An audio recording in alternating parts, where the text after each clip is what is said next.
Hey you guys, so 2024 is coming to a close next week, so I thought I would go ahead and share with you the list of books that I would love to read in the new year. I've picked out 25 books to hopefully read in the year 2025. I do think this will be my last year doing the amount of books to match the year. I just feel like 25 books out of 70 is where I on average stand with how many books I finish per year is kind of eating up a huge chunk of books that I expect to read in a year, which is fine because I do put them on this TBR because I'm hoping to like them. I'm excited to read them. I just really am interested in the topic. I just really want to know what the internet's talking about, honestly. But I will say pre-picking books the December before to carry you throughout the whole next year, I just feel like it's getting to a point where I'm just not as into picking that many books for myself, I guess. I do think I might make a separate video for just overall reading goals for 2025. If you guys are interested, please let me know. I might make it anyway just because I think that stuff's kind of interesting, and I do think a video like that would be super interesting to look back on to see what goals I picked and why I picked them, and honestly did I hit them or not, and if not, why not? But anyway, I'm gonna go ahead and get started with our first book. So that is Intermezzo by Sally Rooney. So if you don't know, it's a book about very different brothers who are dealing with their father's death. I read every Sally Rooney besides this one. I loved every single one of them. I am excited to see how her writing style may change a bit when it comes to exploring more family dynamics and less the messiness of your early 20s and romantic relationships and finding yourself in that way. I'm really excited to see how she explores finding your identity within your family, especially after something crazy and tragic happens. So I think it'll be really good. I mean, maybe it won't be, but I have high hopes. I love her writing. It's beautiful, it's insightful, it's very reflective, introspective. It's beautiful. I love me a Rooney.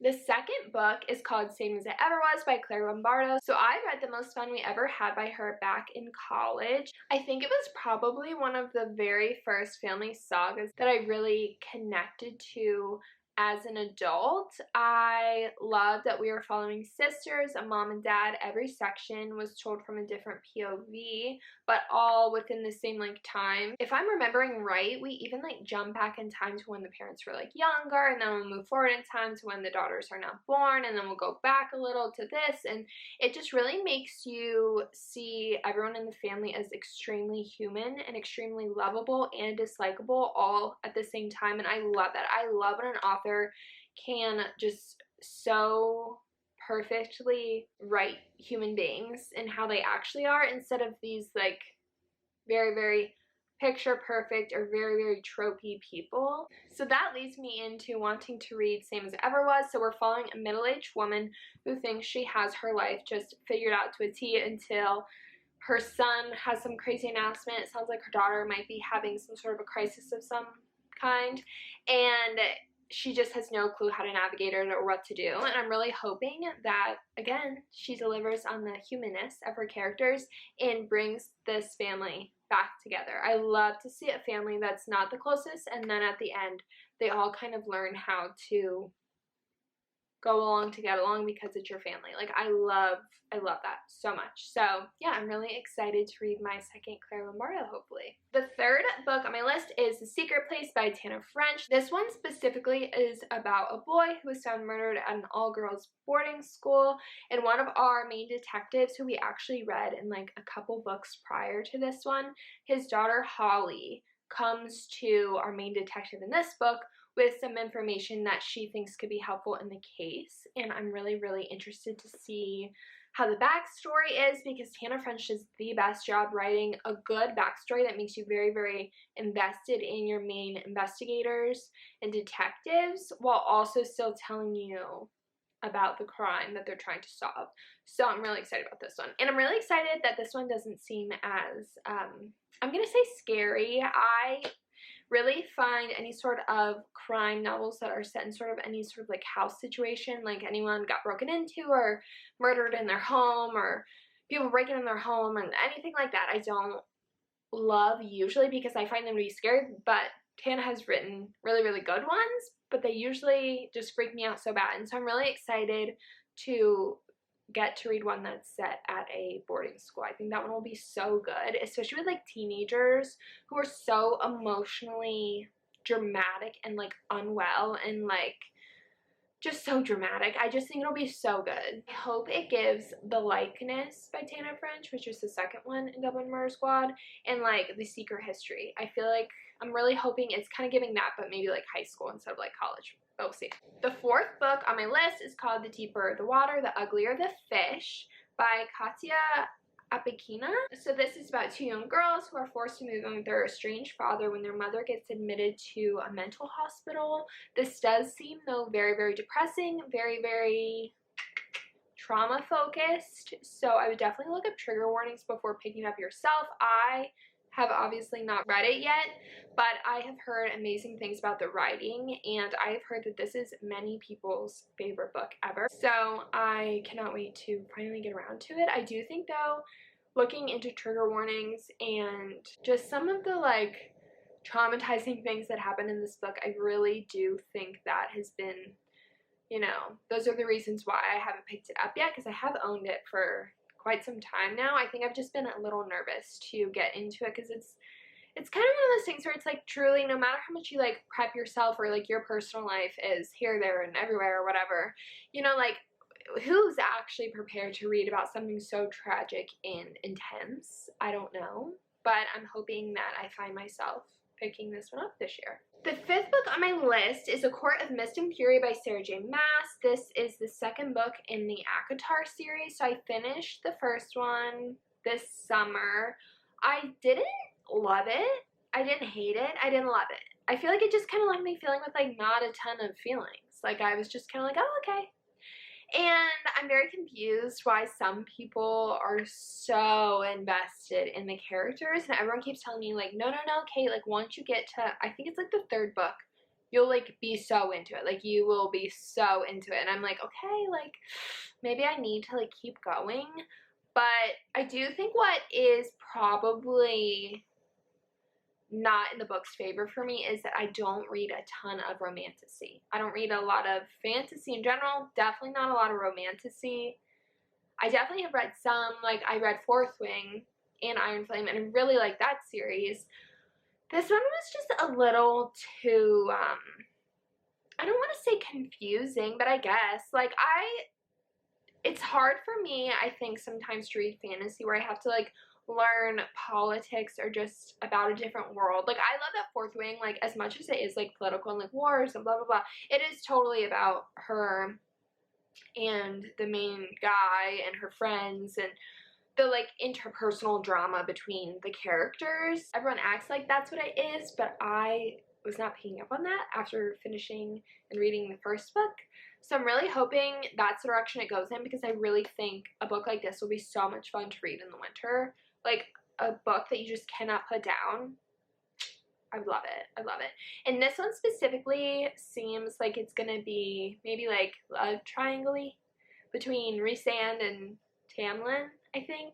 So, I mean, I could be wrong because I haven't read it, but I do think that's kind of like the energy of this one, which I do find to be exciting because clearly that is way more into like the personal lives of the characters and less like so-and-so is trying to go to war with da-da-da and blah, blah, blah, and I'm like, okay, I don't really care.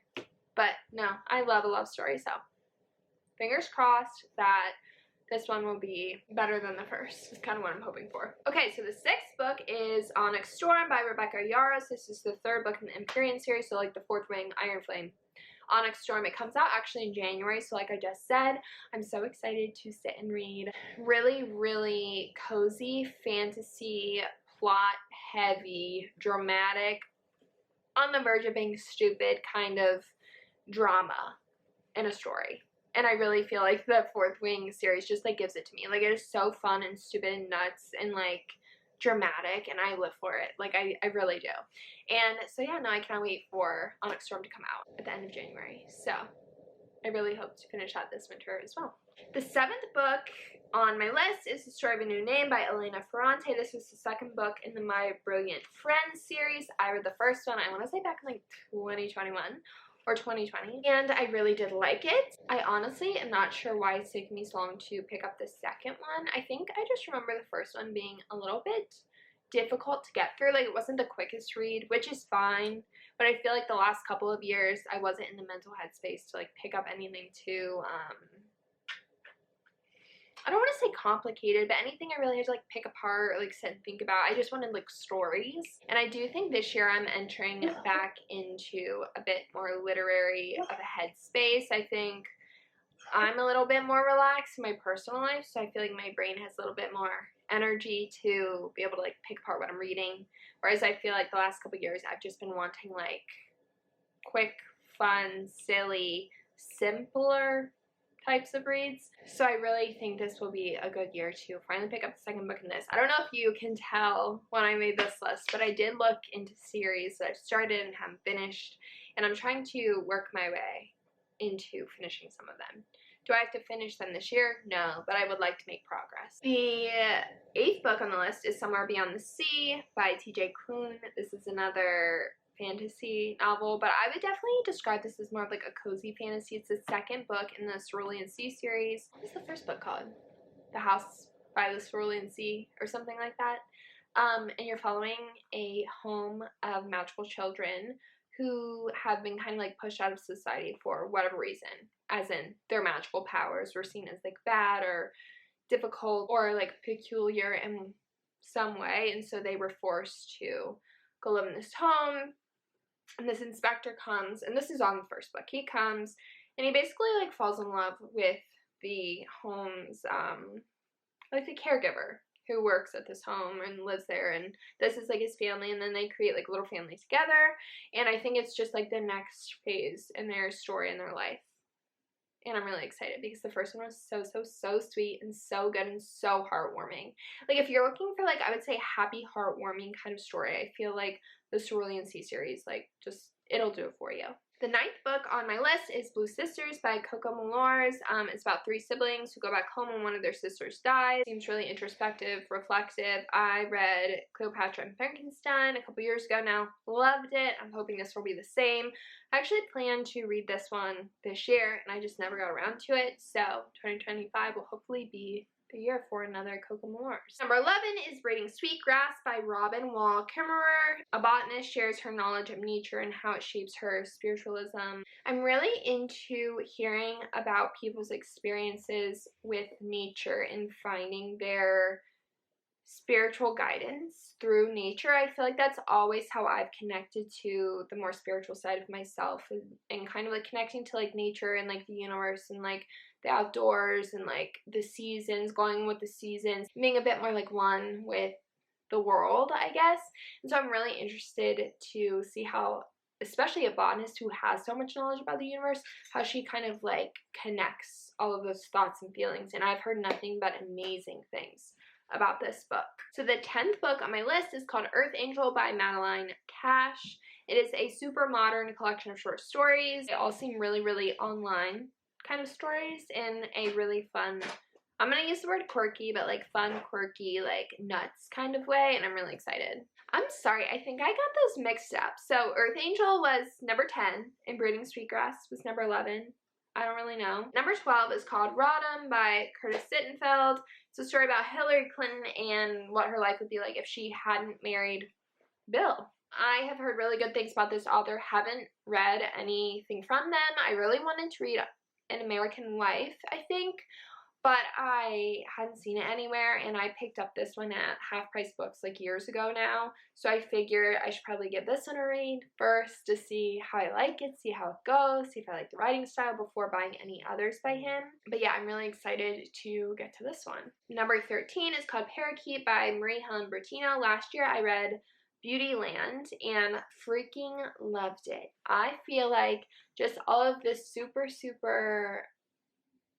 sad, introspective, existential thoughts and feelings and questions that I feel like were explored in Beautyland, I feel like just really hit the spot for me last winter. So I'm really hoping that Parakeet by her will give me similar feelings of just feeling understood as like a human being. But this one is described as a dark and funny novel about a young woman who is convinced her dead grandma has returned to her in the form of a parakeet.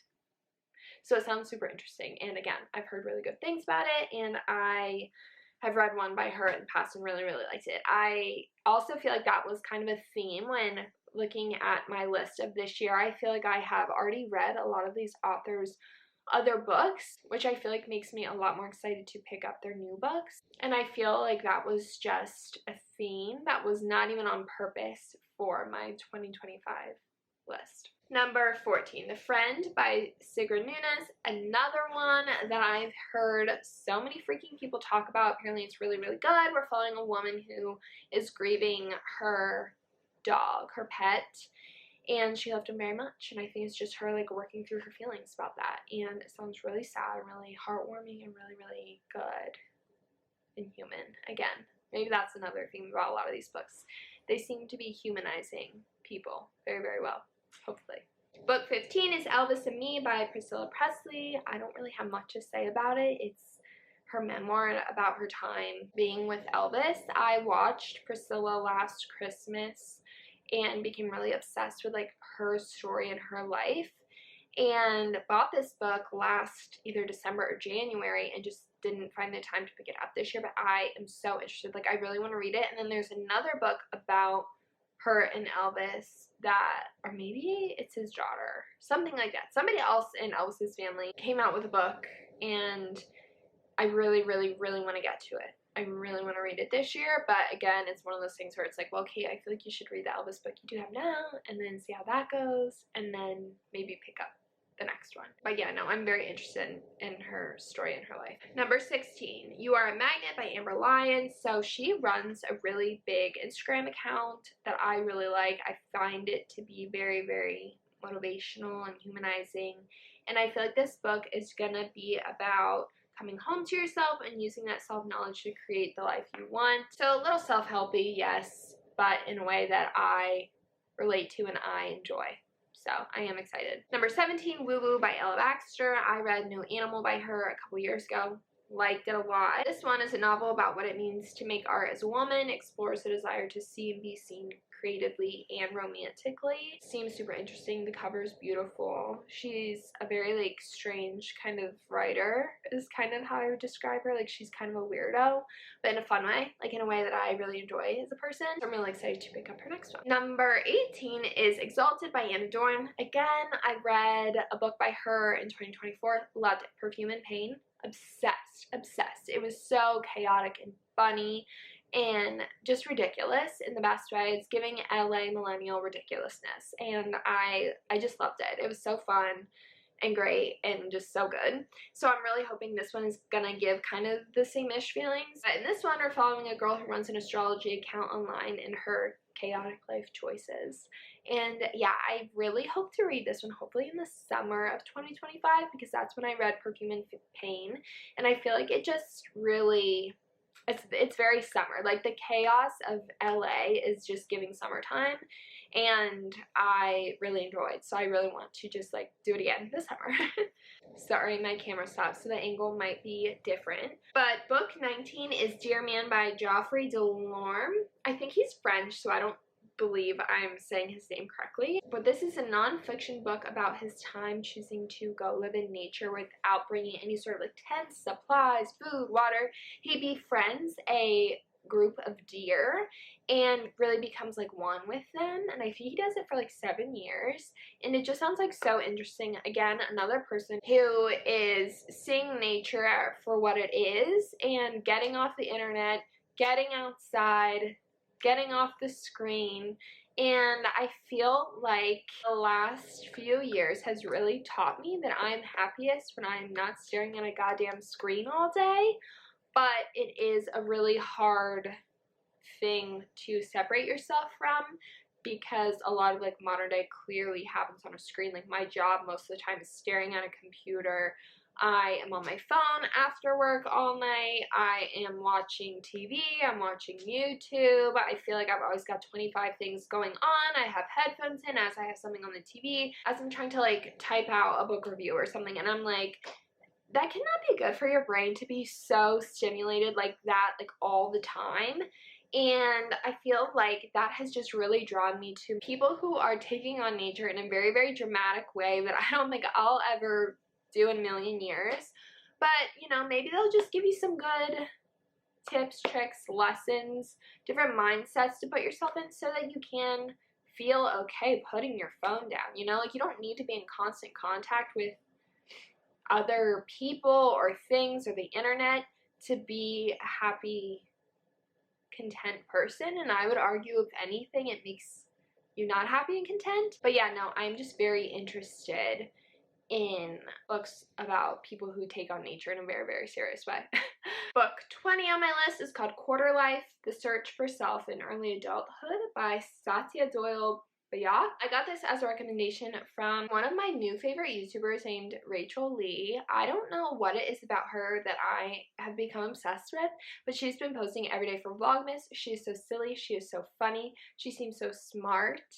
And I just, like, can't get enough. Like, you know, when you just, like, start watching someone and for whatever reason they just connect to you. And you're like, you're my new, like, comfy person to watch on the internet. And she has become that for me. And in the new year, she plans to upload a lot more reading content. And she has been reading a lot of nonfiction, which I feel like is definitely right up my alley. And I feel like she's going through similar thoughts, feelings, reflections in her life, just being in your mid-20s and being like, what the hell am I doing? Not in a bad way, just in like a searching kind of way. Like, so like, why are we here? What are we doing? How do we make the most out of it for ourselves? And yeah, no, I think this book sounds amazing. Amazing, amazing, amazing. Book 21 is called Small Worlds by Caleb Azuma Nelson. So I read his other book, Open Water, I think during COVID, and was obsessed. It was the most beautiful book I had ever read at the time. I was convinced of it. Like, I was highlighting every other sentence. I was like, you are a poet, sir. Like, this is amazing. And I actually do think he might be a poet before he was a person who wrote novels. But yeah, no, I was so obsessed with Open Water. Like, I really have been meaning to reread it. I just, like, don't reread books, but I would love to reread that one. Just to see if it still hits the same, and honestly just, like, get some of the same feelings I had, I guess, when I read that one. But this one seems like similar in the sense that we're following a man who's really influenced by music, but instead of this one being about a romantic relationship, this one's all about music and his relationship with his father and how they really connect over his father's records and his father's music. But when the music's off, apparently they just don't, it doesn't come as naturally to them. And I think it's just them, like, navigating, like, how to have a relationship that's healthy and good and all the things. Book number 22 is called Elemental P by Mark Dunn. It's about a girl living on a fictional island off the coast of South Carolina whose government starts to ban letters and language and how she tries to stop them. I got this book gifted to me for my birthday probably 3 or 4 years ago now, and I just have never picked it up, and it seems really heartwarming, sweet, a good book for like spring, summer, lighthearted kind of novel, and I would love to just finally get around to it, you know? Book 23 is called When We Were Sisters by Fatima Ashgar. It's about an orphan who grapples with gender, siblinghood, family, and coming of age as a Muslim living in America. It sounds really reflective, really deep, really emotional, and I've heard nothing but really amazing things, and I cannot wait to get to it. And the cover is beautiful. Book 24 is Memorial by Ryan Washington. I feel like I've had this one on my TBR for quite some time now, it feels. But this is described as a dramedy about 2 young men at a crossroads in their romantic relationship. They aren't sure why they are still together, basically. I hope it's just silly, goofy, and funny, and just really heartwarming and beautiful and good. And I really hope they end together. I mean, maybe not. I haven't read it, but I love a happy ending, so. So the last book on my list is called The Great Believers by Rebecca Makkai. I have some questions for you for book club this year. Really enjoyed my time with it. And I've heard even better things about The Great Believers. It's set in the 1980s in Chicago. We're following Yale Tishman as he is an artist there, and he is losing a lot of his friends to the AIDS epidemic, and I heard it is just so goddamn sad and so emotional and so reflective and just very intense, and it is very, very good. So I would really like to get to that one in the new year because, again, I have owned the book for years. So those are all the books, my 25 books for 2025 TBR list. I definitely plan to read more than these.